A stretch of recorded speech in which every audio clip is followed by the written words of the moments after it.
to freedom, seeker. I'm Yvonne Davis, and in this video, I'm going to be talking about ascending to the fifth dimension. Now, this is something that many people in the spiritual community talk about, most often in the New Age spiritual movement. And they talk about this idea of 5D or ascending to the fifth dimension or just ascending. And so I want to give you some thoughts about what this means when we talk about ascending to the fifth dimension. So the first thing to understand is that it's not like a place. It's not like when you go on a trip to another state or another country and you get in your vehicle and you move in that direction, and then you arrive either later that day or in a few days, depending on how far away it is, and then you're in a different geographical location. It's not like that. When we talk about these kinds of dimensions or vibrational energy or frequency, we're talking about levels of consciousness and what your consciousness is able to access, what it's able to perceive, and how it relates to reality. And so I'll give you an example of what it means to ascend to the fifth dimension. Now, I'm not saying that some people at some point don't shed their physical bodies and exist as purely energetic beings, okay? So I don't want to in any way diminish other descriptions of ascending, okay? Because it may be that there are levels, and certainly when we pass from this reality and this dimension, we do shed our physical bodies. And yet, something about our energetic being may go on existing and experiencing reality in a different way. But that's not what I'm talking about here. I'm talking about the fifth dimension as consciousness expansion, such that you can still exist in this reality on planet Earth, or what we call planet Earth, and what we experience as a three-dimensional reality, and also the fourth dimension of time. We can experience this time-bound, space-bound, linear continuum reality. That's what we call the four dimensions. The fifth dimension helps you to, in a sense, kind of break away from that so it's not so sticky. And what I mean by sticky is like there was a story that I remember from childhood, and it was called Brer Rabbit and the Tar Baby.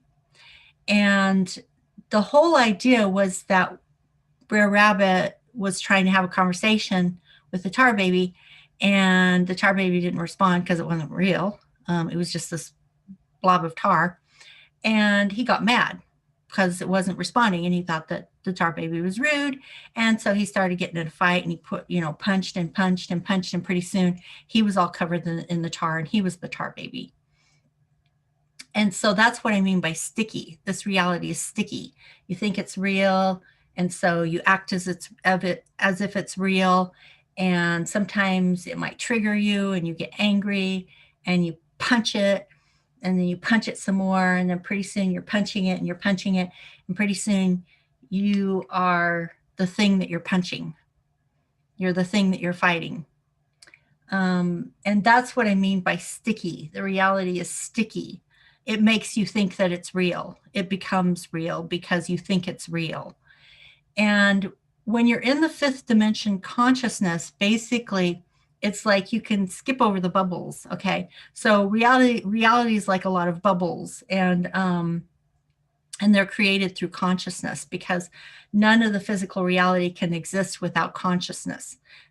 Physics has proven that. And so this reality is here because we're conscious of it. And so we actually create it through our consciousness. And we have a shared reality as well as a personal reality. And we're learning that now through this idea and this concept of narratives. And so you can understand that you have a shared reality with people who have the same narrative as you, and you don't have a shared reality with people who have a different narrative. But what consciousness is trying to teach us is that there is no ultimate narrative. There is no ultimate reality. It's only what we create. There is no hard, objective reality. There's only the reality that we create. And sometimes we create shared reality with other people who share our reality. And then some other people on planet Earth are creating a different reality with a different narrative. And so these two bubbles of reality, and of course there are many, many more than just two, but these different bubbles of reality that are consciousness creating the reality, they bump up against each other. And they think, oh, that's the wrong reality. You know, we're in this reality and you're in that reality. You must be in the wrong reality. And what the fifth dimension consciousness allows you to do is to tap dance on the bubbles. So you're not in the bubbles. You're not sticky in the bubbles. Okay. You haven't like engaged in that sticky bubble reality and become it.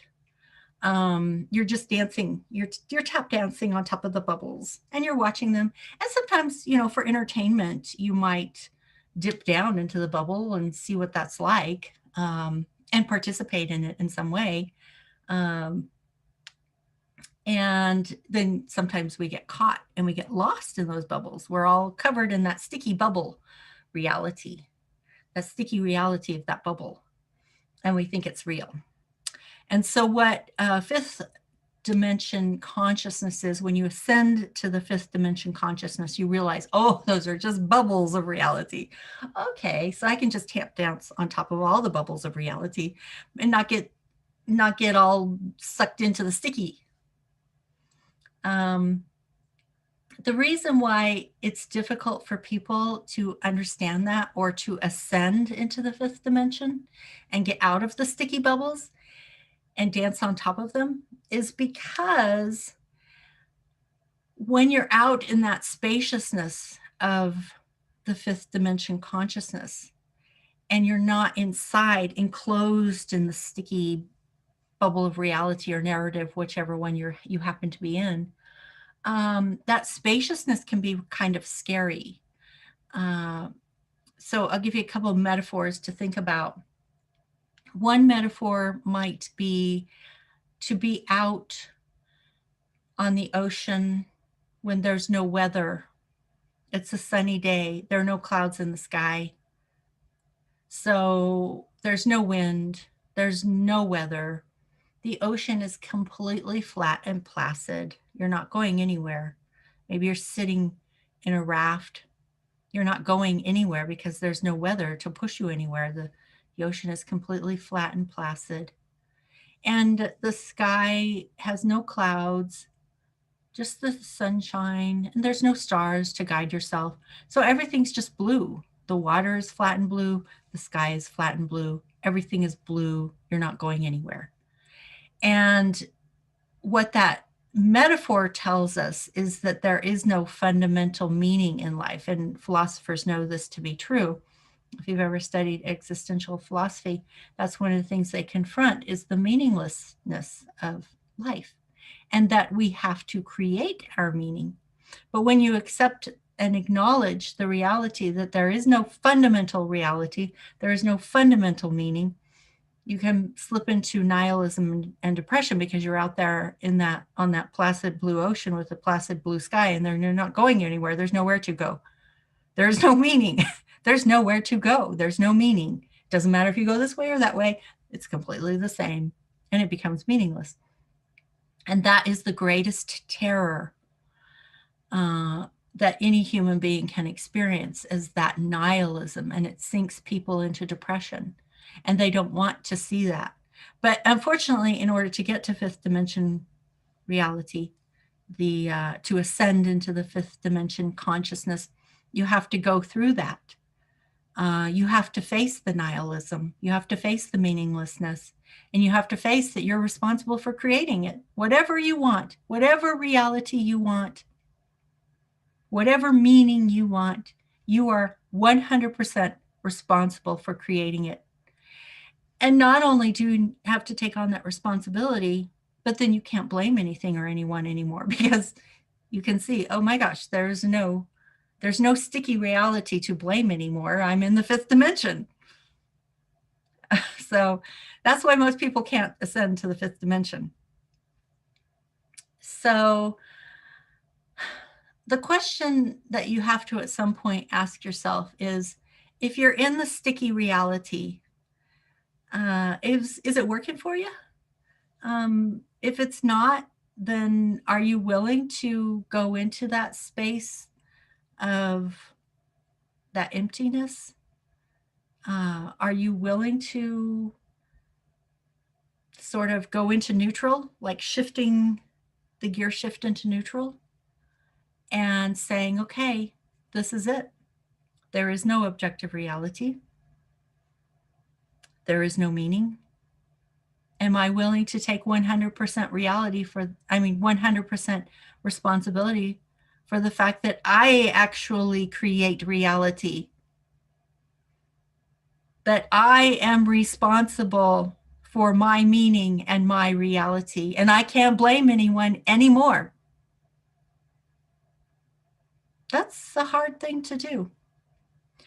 But if you're willing to go there, and if you're willing to face the nihilism and the death of the old self, the death of the petty ego that structured itself based on that sticky reality that you were living in, if you're willing to do that, the freedom is limitless. And life becomes the grandest reality game you could possibly imagine. The freedom is ultimate. That's the fifth dimension. That's why so few people have ascended into the fifth dimension. That's why it's so hard to get there. And we often do fall back down into the reality bubbles and get caught in the stickiness of them. But you can always ascend back up to the fifth dimension. And once you've done that enough times and you've gone through the nihilism enough times and you realize, yeah, I didn't die. It was super challenging, but I didn't die. I survived it. And now I'm dancing on top of all these reality bubbles, and I have ultimate freedom to create my reality. And I don't need to blame anything or anyone anymore. I'm okay with taking responsibility. I'm okay for making it up myself and creating my reality. I'm okay with the freedom. I'm okay with the responsibility. In fact, I kind of like it. Now, does that mean there isn't still a shared reality in those sticky bubbles? Of course, there's still a shared reality in those sticky bubbles. And you can go down there and you can participate in them if you want to, but then you can come back out and you can dance on top of the bubbles again. And you have that choice. So this really is just something to stretch your mind. You know, if you're interested in fifth dimension ascension, then this is the process you go through. I've been through it myself. I tap dance on top of the reality bubbles, and then sometimes I go down into them, and then I come back out. And I found now that the nihilism doesn't bother me anymore. The meaninglessness doesn't bother me anymore because I get to choose now, and I'm okay with that. I'm okay with making the choice about what I want my meaning to be, and I'm okay with taking responsibility for creating that meaning and for creating my reality.